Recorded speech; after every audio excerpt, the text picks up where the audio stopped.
and deep fried for today. Kids hardly go out for meal, so they prefer eating at home, and I don't quite like cooking deep fry because I hate the cleaning part, and then I don't make it a habit eating the deep fried food.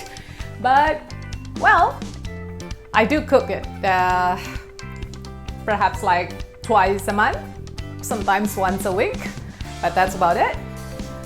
And this is one of the favorite, kids love it. It's chicken wing, the Korean style. Sayap ayam ala Korea. All the ibu-ibu here, they like it, watching the Korean K-drama. I don't watch K-drama, but well, the chicken wing, I do cooking that. Also, we're using the gochujang, but it's too spicy for the kids, and I change it to this. It's called the Ssamjang. That's Ssamjang, they call that. So this one is they only have a little bit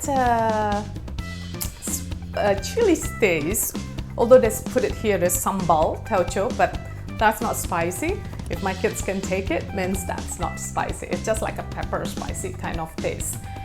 Easy to make. The key point is you got to fry quickly and fry the second time. I tell you, you're gonna get hooked to it. But watch out that deep fry. Let's start cooking.